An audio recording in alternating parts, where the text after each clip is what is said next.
À l'université ou même au CNRS, on étudie les sciences de la communication. La recherche en a fait une science. Des milliers d'études ont permis de comprendre ce qui se passait dans le mental, dans les émotions, au cœur des interactions. Ces études ont permis de modéliser l'attitude du bon communicant. Comment pratiquer une bonne écoute active? Quelles sont les impasses de la communication? Comment créer alliance et rapport de confiance? Voici quelques extraits du parcours. Un premier extrait sur les lois de la communication. Nous sommes une société bruyante. Nos sens de la vue et de l'audition sont surstimulés en permanence. Cette surcharge cognitive rend le traitement de l'information plus complexe.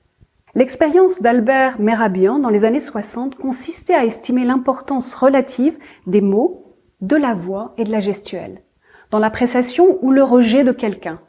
Par exemple, lors d'un entretien d'embauche, un rendez-vous amoureux ou une opération de vente. L'étude de Mehrabian a établi la prépondérance de la communication non verbale, gestes et voix, à la communication verbale mots. On a généralisé cette expérience en disant que la communication serait donc influencée à 55% par la gestuelle et les expressions, à 38% par la voix, ton, débit, volume, et seulement à 7% par les mots, le contenu.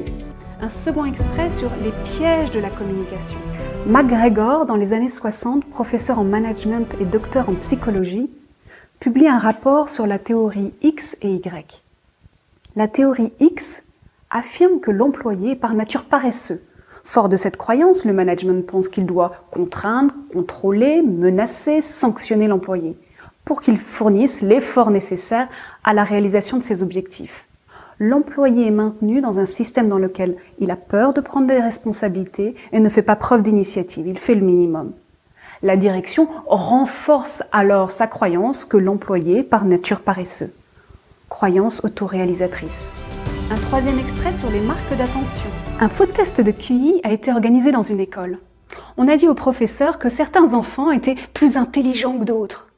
Le trimestre suivant, ces élèves, qui a été choisi au hasard, ont enregistré de plus grands progrès. L'attention du professeur à leur égard, sa certitude que l'enfant avait toutes les capacités à progresser, l'a fait effectivement progresser. Les marques d'attention renforcent les résultats négatifs ou positifs. Vous avez envie d'approfondir le sujet? Je suis ravie de vous accompagner sur le parcours Favoriser une communication positive. À tout de suite.